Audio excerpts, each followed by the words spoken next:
Peço aos irmãos que abram suas Bíblias em Hebreus, capítulo 6. Em Hebreus, capítulo 6, fala um pouquinho sobre a maturidade do cristão, fala sobre o cristão não retroceder, mas sempre caminhar em direção à perfeição. No Hebreus, capítulo 6, a gente vai ler a partir do verso 12. Para que vós não façais negligentes, mas sejais imitadores dos que, pela fé e paciência, herdam as promessas. Porque quando Deus fez a promessa a Abraão, como não tinha outro maior por quem jurasse, jurou por si mesmo, dizendo: certamente abençoando, te abençoarei, multiplicando, te multiplicarei. E assim, esperando com paciência, alcançou a promessa. Porque os homens certamente juram por alguém superior a eles. E o juramento para confirmação é, para eles, o fim de toda a contenda. Pelo que, querendo Deus mostrar mais abundantemente a imutabilidade do seu conselho aos herdeiros da promessa, se interpôs com juramento, para que por duas coisas, até aqui. Vou mais uma vez ao Pai. Senhor, te agradecemos por estarmos aqui por mais esta noite, por estarmos na tua presença. É o Senhor quem nos trouxe até aqui. É o Senhor quem faz toda a obra. É o Senhor quem nos salvou, nos curou, nos libertou desse mundo. Nós te agradecemos por tudo, Senhor. Graça imerecida é estarmos aqui. Nós te agradecemos por tua misericórdia, por tudo que tem feito em nossos lares, em nossas casas. A proteção que o Senhor tem dado para nós é tremenda, mesmo nós não merecendo. Nós te pedimos mais uma vez, Senhor, que direcione esse culto como o Senhor tem direcionado todas as outras vezes. Fale aos nossos corações, guarda nossas mentes nessa hora, para que não estejamos ansiosos, para que não tenha distração em nossas mentes, em nossos corações. E fala ao profundo da nossa alma, da nossa mente, e nos direciona, porque só a tua palavra pode nos libertar, só a tua palavra pode nos curar verdadeiramente. Somente a tua palavra pode nos transformar de verdade. É o que nós te pedimos e te agradecemos em nome do Senhor Jesus. Amém? É o Hebreus 6, capítulo 6, eu li do verso 12 até o verso 17. Irmãos, nesse texto aqui, em Hebreus, no verso 12, ele começa assim: para que vos não façais negligentes.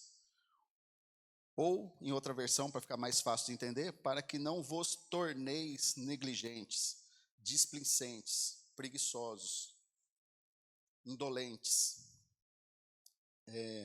Só que, no sentido que está aqui, Deus está falando negligentes na fé.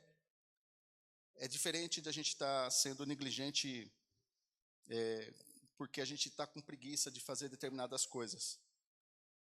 Não, mas ele está dizendo assim, não solte as rédeas da tua alma. Porque quando você vem para Cristo, você entrega toda a tua alma, você entrega toda a tua vida para Jesus. Você diz assim que você, a partir daquele momento, você confessa Cristo como teu rei, como teu salvador. E você, a partir daquele momento, você diz: eu sou servo. Então, naquele momento, você está dizendo que a tua alma ela é cativa a Deus. Antes ela era cativa ao diabo. Mas o autor aqui de Hebreus, ele está nos alertando para que nós não sejamos negligentes. E muitas vezes a gente é negligente, principalmente quando a gente tem uma demanda, quando a gente tem um pedido a Deus. Quando você tem uma demanda muito forte: eu quero que meu filho seja curado, poxa, eu vou perder minha casa, o senhor precisa entrar com providência. Eu não sei, cada um tem uma demanda totalmente diferente. Eu quero um marido, eu quero uma esposa, e, enfim. Eu não posso perder esse emprego, eu preciso que o senhor abra uma porta de emprego. Então a gente tem as nossas demandas. E a gente pede para Deus. Só que às vezes a gente pede errado. E às vezes a gente não percebe que essa negligência está no nosso, até mesmo no nosso esperar essas coisas que Deus pode nos dar. Ele pode nos dar muitas coisas. Ele pode fazer muitas coisas. Milagres Ele pode fazer em nossa vida. Ele faz. Porém, é no tempo dele.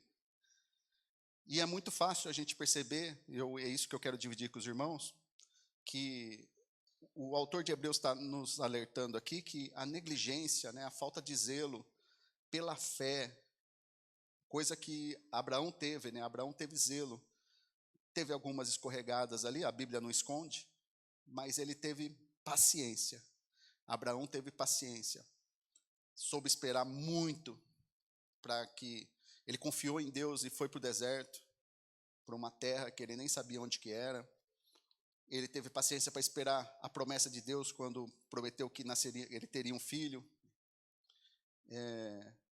E tantas outras coisas que Deus prometeu e que falou, olha para os céus e vê quantas estrelas, vê se você consegue contar. Você terá tantos herdeiros quanto as estrelas dos céus, ou quanto a areia da praia que você está vendo aí. Vê se você consegue contar.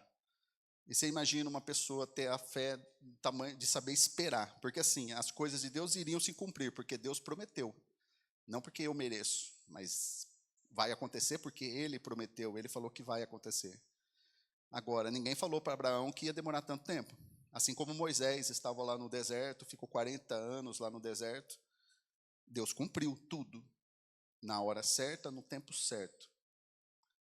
Mas muitos dali não souberam esperar a promessa de Deus acontecer. Muitos morreram no deserto, sem ver a promessa de Deus se cumprir. Então, o que é esperar, né? E a gente precisa entender primeiro o que é esperar. É a guerra contra o eu nosso eu no trono. Quando Deus está no nosso trono, no nosso coração, você sabe esperar. Você sabe que não é a hora. Você sabe que vai ter o momento certo. Então, Deus está no teu coração. Mas quando o eu está no meu coração, o meu ego, aí é diferente. Eu não tenho paciência. Aí eu não sei esperar. Aí eu posso correr no risco de achar que Deus errou. Eu posso correr o risco de achar que Deus está sendo negligente, que Deus não está fazendo o que era para ser feito.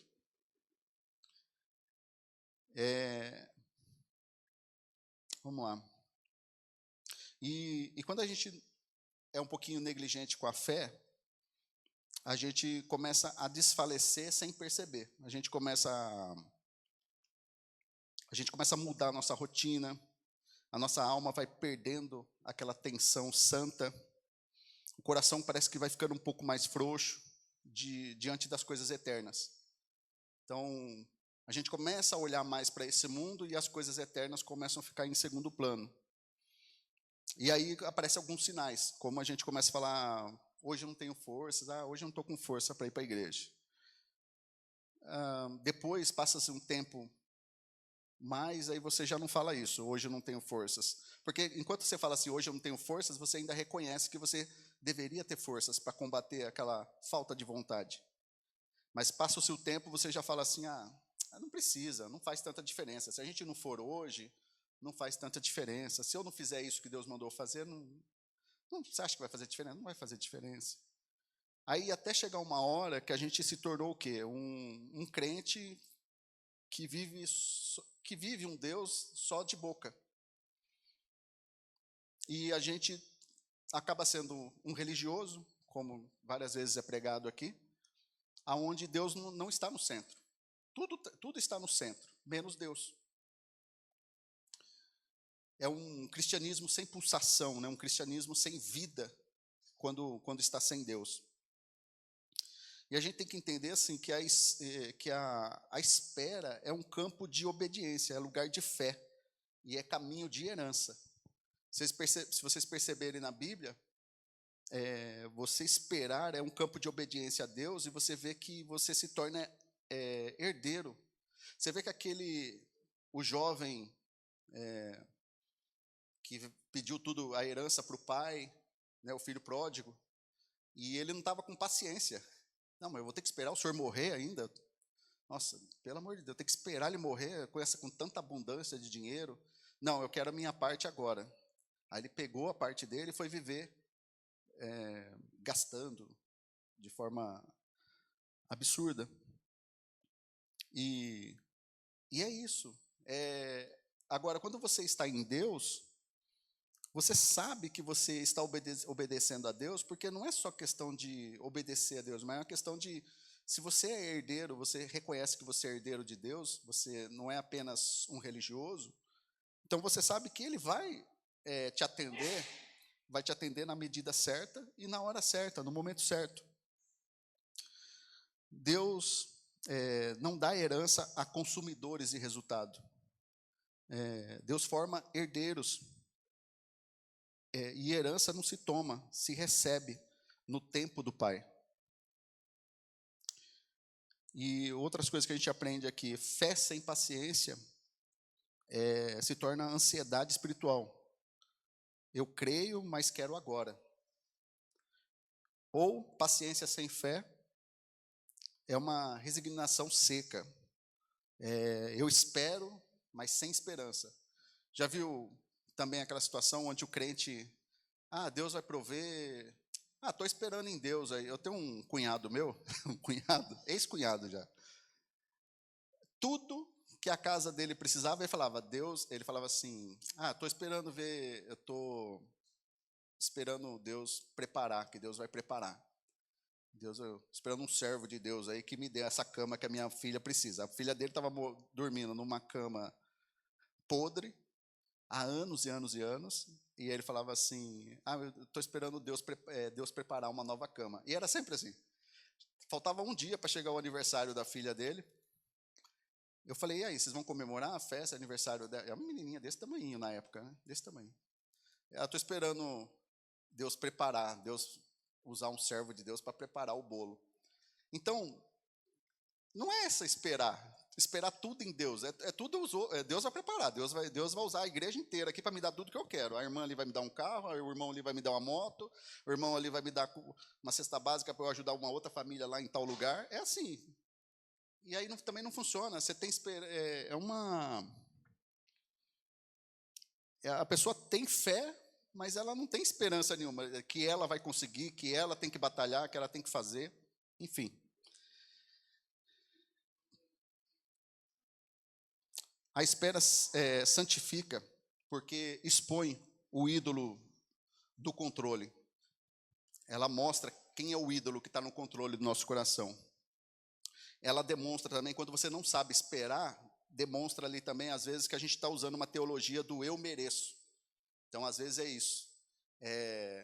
Eu estou com pressa, Deus tem que me atender, por quê? Porque eu mereço. Deus tem que me dar. E é isso que muitas vezes causa aí a autocomiseração, sabe aquela pessoa que o tempo todo tem pena dela mesma, só ela é a vítima, ela sempre é a vítima de tudo. É isso aí, tipo assim, eu mereço, eu tenho que ter o melhor dessa vida. Deus, as pessoas têm tantas coisas, eu mereço. Então, é uma outra coisa que mostra. Às vezes a gente tem que pensar nisso, né? Se perguntar se aquela ansiedade que a gente está vivendo é uma ansiedade que está pautada nisso daqui. A gente está vivendo uma espera que não é em Deus. A gente está vivendo uma fé que também não é uma fé em Deus. Então, quando a gente estiver esperando alguma coisa, você está pedindo a Deus, antes de você pedir, é importante você se perguntar, né? Quem está no trono enquanto eu espero? Quem está no trono do meu coração? Se é Deus, eu descanso. Agora, se é o meu eu que está esperando, então não aprendeu nada ainda, né? Porque a gente tem que confiar em Deus. Jesus obedeceu a Deus em tudo isso. Imagina, ele sendo Deus, demorou 30 anos para ele começar o ministério dele. Depois, o ministério dele durou 3 anos. Ele obedeceu ao Pai em tudo, mas ele era Deus. Ele era o Filho de Deus. Para finalizar, irmãos, eu vou trazer alguns textos aqui que clareiam um pouquinho mais o que eu falei aqui. Em Hebreus 6, capítulo 6, do verso 2 ao 15, mostra a importância de esperar com perseverança. Deus chama o crente e a não ser negligente, mas a imitar os que herdam as promessas pela fé e pela paciência. Abraão é o exemplo. Ele não tomou a promessa, ele esperou com perseverança até alcançá-la. A herança vem no tempo de Deus, não pela pressa do homem. Em Hebreus, também capítulo 6, no verso 13 ao 18, mostra o Deus imutável. Deus confirmou sua promessa, jurando a si mesmo, porque não há autoridade maior. Isso revela que a promessa está firmada no caráter imutável de Deus, não nas circunstâncias.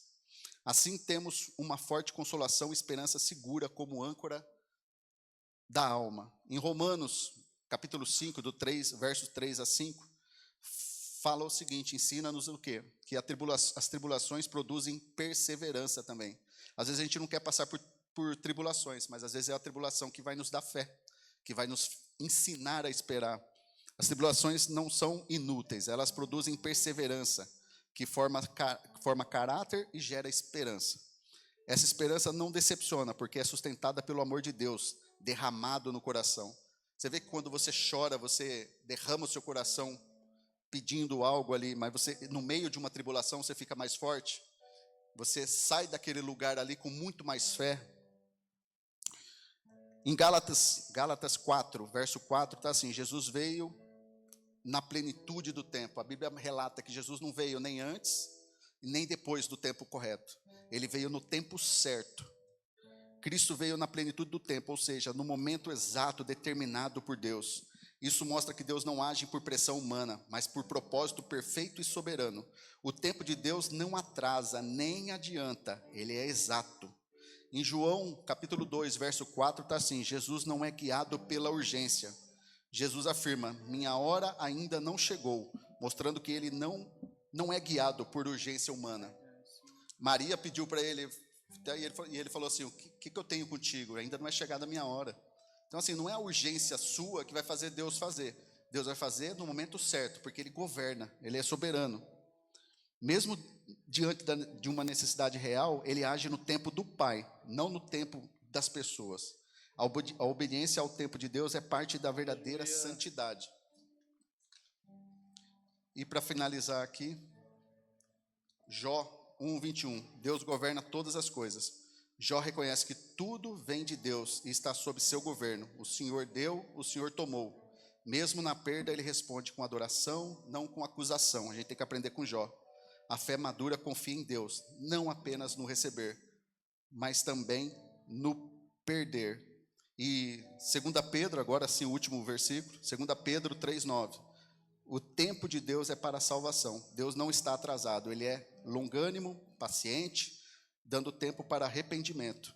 O que parece demora é, na verdade, misericórdia em ação. O tempo de Deus serve ao seu propósito de salvação, não é pressa humana. Amém, irmãos? Vamos ficar de pé, convido os irmãos a ficarem de pé. Vamos louvar ao Senhor. Aleluia. Glória a Deus. Glória a Deus, aleluia.